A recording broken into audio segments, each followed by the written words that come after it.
Fala pessoal, sejam bem-vindos para mais um vídeo aqui do canal Nerdilizando Tudo. Hoje vamos fazer a resenha da Saga dos Vingadores volume 6. Vamos lá, aquela resenha completa que vocês já conhecem.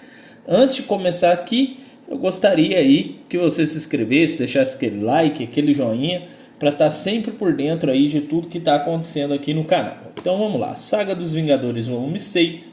A gente tem aqui então aquele volume padrão pela editora Panini, né? 144 páginas, volumes do número 277 ao 282, ao preço de R$ 39,90 na época do lançamento. Vamos lá. Lembrando que vai ter links na descrição se você quiser adquirir pela Amazon aí com um descontinho inclusive. Galera, o que a gente tem aqui? Roteiros aí por Bob Aras e Roger Stern. Desenhos Bob Hall e John Buscema. Galera, uma dupla aqui fantástica aqui, tá? O que a gente tem aqui então? A gente tem aqui uma sequência aqui onde a gente tem ali o preço da vitória como sendo a primeira história, que traz aqui os Vingadores aqui no desfecho da história aí que começou no volume anterior, onde a mansão dos Vingadores, né? Não a missão, né? A mansão dos Vingadores foi aí invadida pelos mestres do terror em busca de vingança aí, né? Então os Vingadores passaram grandes bocados aí nos últimos volumes acerca de um ataque por meio desses mestres do terror, e aqui a gente descobre os motivos, né?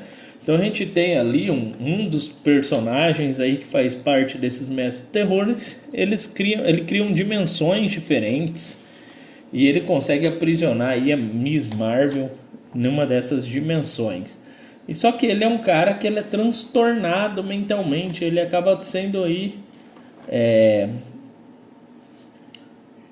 como é que fala assim, liberto dessa parte aí onde ele era ali manipulado, e nisso ele acaba atacando aí, né, e se voltando contra seus amigos, o que faz com que os Vingadores consigam uma reviravolta. E aí a gente descobre que o chefe dessa equipe aqui, né, que invadiu aí a mansão dos Vingadores, ele quer vingança contra o Capitão América, porque ele acredita que o Capitão América foi responsável pela morte do seu pai, e no fim ele tem uma morte trágica. Então acaba com a derrota aí desses mestres do terror, mas também muita perca pro lado dos Vingadores. Eles perdem bastante coisa.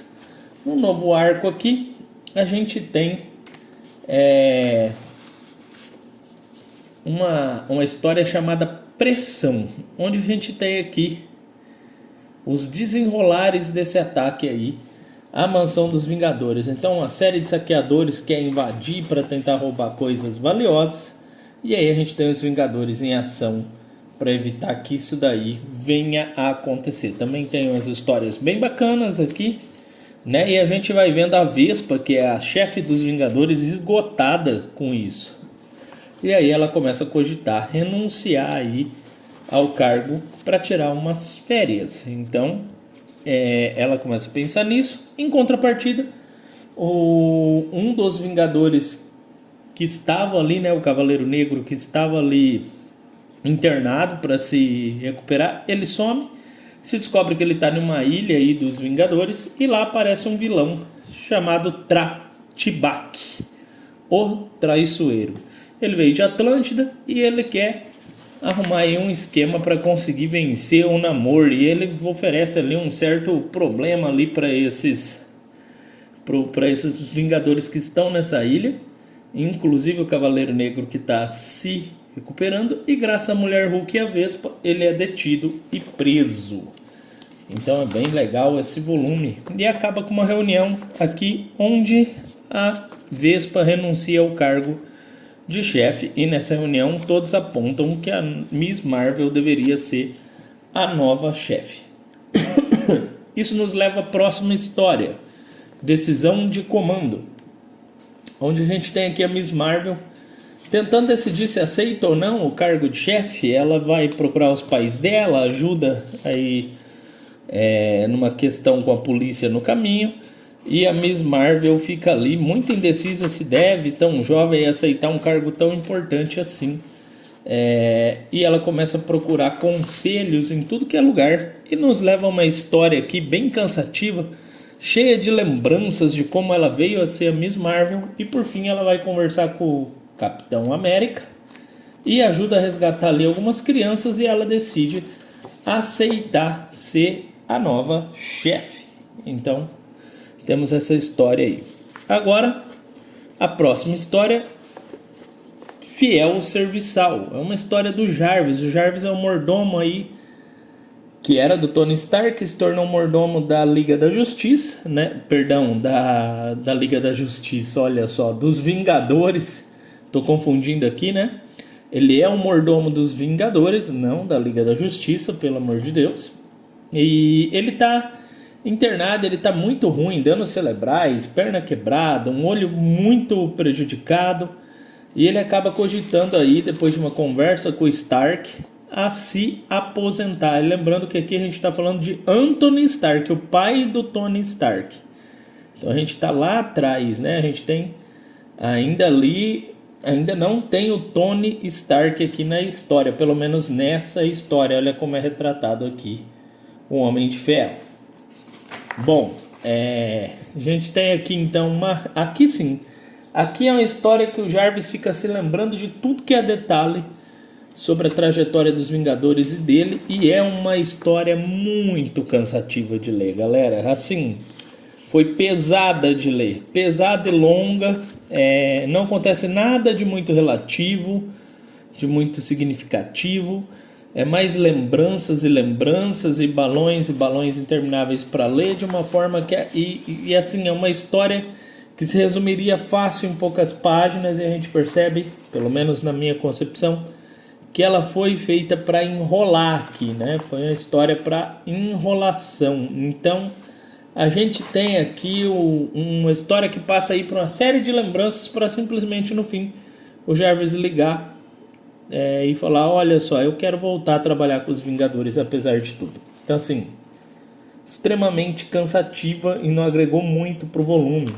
Eu não gostei. Na sequência, a gente tem um Vingador, que é o Hércules, que estava ali se recuperando ali depois do ataque à mansão, se recuperando no hospital, e ele é raptado por alguém que se disfarça de Thor. E aí o Thor, depois de acusado, né, de ter raptado o Hércules, ele parte aí para Asgard falando que sabe quem fez isso. Provavelmente ele vai falar que é o Loki, né? Porém, ali os Vingadores que ficam para trás são atacados por alguém que tem alguns poderes de controle mental, faz com que a mulher Hulk ali ela queira matar todo mundo.